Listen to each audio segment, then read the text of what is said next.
You think too much, don't you? Every moment folds into another, every thought dissected until it no longer resembles what it was meant to be. Your mind becomes a maze walls built from what-ifs and self-doubt, corridors echoing with the noise of unspoken fears. You don't live in moments anymore. You live around them, circling endlessly, afraid to touch anything real. You tell yourself it's intelligence, sensitivity, awareness. But what if it's just fear wearing a clever disguise? What if the very thing that makes you feel in control is the same thing that's devouring your peace from the inside out? Overthinking is the brain's attempt to create safety through control. You replay conversations, reanalyze choices, predict every possible future all, because you can't stand not knowing what comes next. Psychologists call it cognitive hypervigilance, a mind trained to detect threat, even where none exists. You think if you anticipate every outcome, you'll protect yourself from pain. But the paradox is cruel. The more you think, the less you act.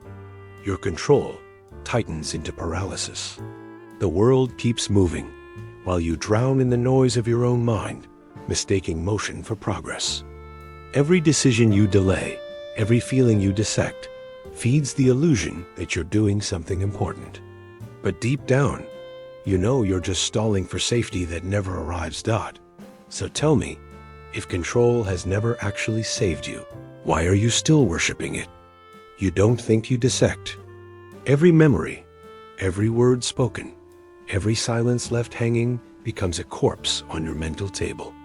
You carve through it, searching for meaning, hidden motives, emotional fingerprints. It's not analysis, it's an autopsy. You confuse clarity with control, reflection with obsession. Psychologists call this rumination, the looping of thoughts that no longer serve you. It's the mind devouring itself under the illusion of understanding. You replay moments not to learn from them, but to avoid the terror of uncertainty. And yet, each time you re-enter the same thought, it decays a little more, until truth itself becomes unrecognizable. You think you're gaining insight, but all you're really doing is rehearsing your own helplessness. When was the last time you thought something without immediately tearing it apart to see what it meant? Every choice is a battlefield. Every decision, no matter how small, unfolds into infinite consequences in your mind. Psychologists call this analysis paralysis, the freezing of action under the weight of imagined futures. You run simulations in your head. What if you say the wrong thing, choose the wrong path, become the wrong version of yourself? The more options you have, the less freedom you feel. Each possibility multiplies into another set of unknowns, and your brain, desperate for safety, starts mistaking thinking for preparation. But you never arrive. You live suspended between what could be and what never was, unable to step into the only thing that ever truly exists, the present moment.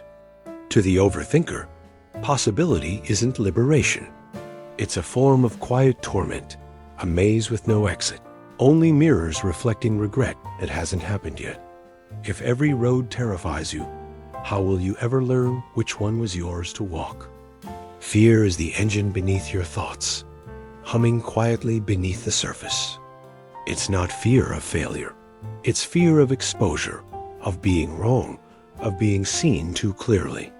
Overthinking becomes a coping mechanism, a kind of emotional armor.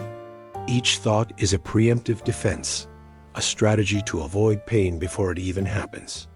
Psychologists call this anticipatory anxiety, your mind rehearsing catastrophe as if preparation could soften the impact. But the rehearsal is the impact. You feel the fear over and over, long before anything real occurs. You become both the victim and the perpetrator of your own unease. The mind learns to expect fear, then creates it, then calls it reality. You live inside a feedback loop that began as protection and mutated into self-punishment. You don't fear life because it's dangerous. You fear it because it's uncontrollable. So how can you ever find peace if the only thing you trust is your own terror? Your thoughts are never quiet, but it's not the noise that destroys you. it's what hides beneath it. Beneath every overanalyzed sentence and every mental replay is something raw, shapeless, and ancient: emotion. Overthinking isn't intelligence gone wrong. It's emotion unprocessed. Psychologists describe it as emotional avoidance, thinking in circles to avoid feeling in depth. You stay in your head because your body remembers too much.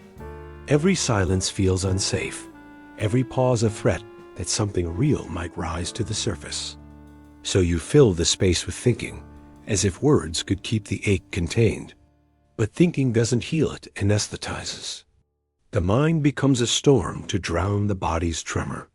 You call it introspection, but it's just noise management.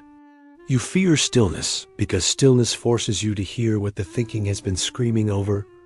What would happen if you finally stopped thinking long enough to feel what's been hiding underneath it all? You are your harshest judge, aren't you? Every thought, every word, every choice is scrutinized under a microscope that only you hold. Psychologists identify this as perfectionistic rumination, the relentless mental inspection driven by self-criticism. You believe that if you find every flaw, you can fix yourself before the world notice, but the flaws multiply faster than your attention can contain them. Your mind becomes a tribunal, and you are both the accused and the executioner. Every mistake is amplified, every misstep internalized as proof that you are inadequate.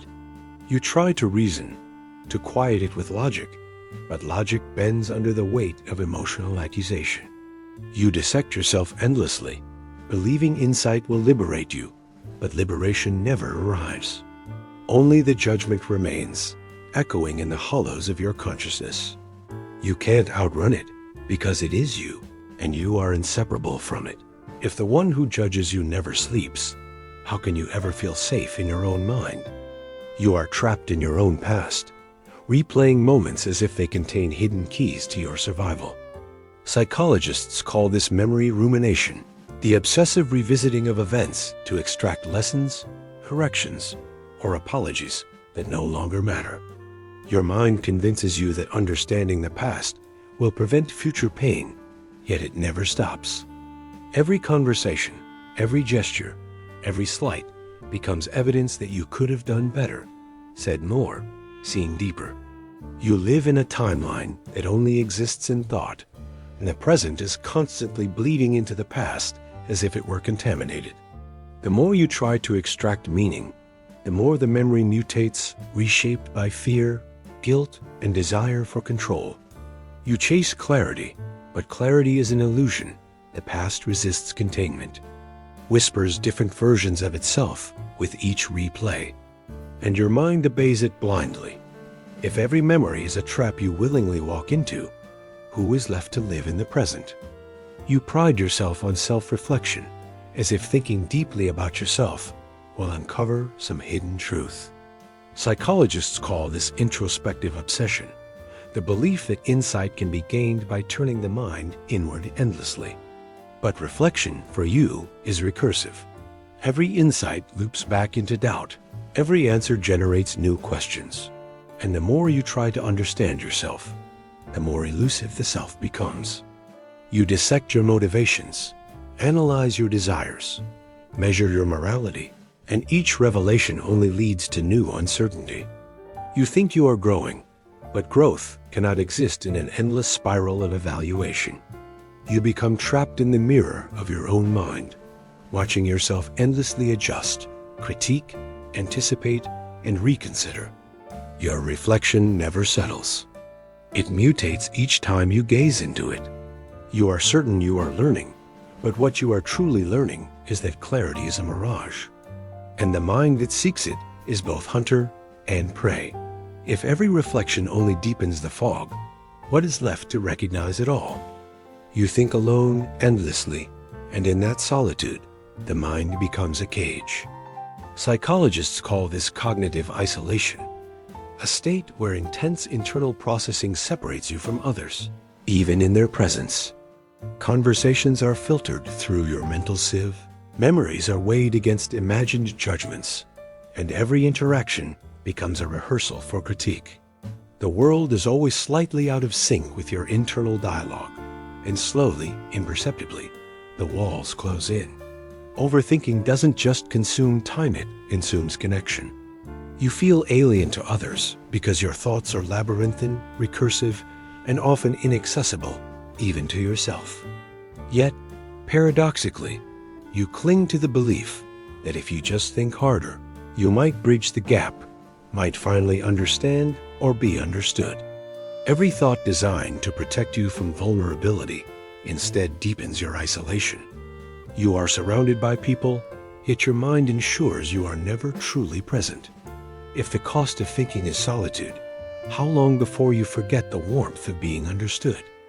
Every thought, every calculation, every prediction you make feels necessary, as if you are building a fortress of certainty. Psychologists describe this as intolerance of uncertainty, the need to know, predict, and control everything to avoid discomfort. But the fortress is built on sand, each brick a fear, each wall a doubt, and the moment you think it stands firm, reality shifts. Life, by design, is unpredictable, and your mind's desperate attempts to cage it only magnify the chaos. The more you overthink, the less stable you feel, the less anchored in your own existence. You cling to knowledge, rehearsal, reflection, judgment, but certainty is not a thing you can grasp. It is a mirage that dissolves under scrutiny. Every attempt to fix your thoughts, to quiet the mind, only exposes how fragile the illusion was all along. You live in anticipation of control, yet control never comes. If certainty is a mirage and the mind its prisoner, what remains when even thinking fails you? You have followed your mind to the edge, and here is the truth it has always withheld. Thinking itself is not salvation. It is the architect of your torment. Every mental loop, every rehearsal, every dissection of self and memory has led you here, to a place where clarity and confusion are indistinguishable. Psychologists call this metacognitive rumination, the awareness of your own obsessive thinking, layered upon itself, recursive and unrelenting. You sought insight, you sought control, you sought understanding, but all that was ever built was a house of mirrors. You see yourself, but only fragments. You touch reality, but only shadows. The present slips through your grasp, while your mind endlessly churns what has passed and what might come. There is no wisdom here, only the echo of your own anticipation, the shadow of your own fear. And now, in the silence between thoughts, you confront it. If the mind that was meant to guide you has become the jailer of your own existence, who are you when the thinking finally stops?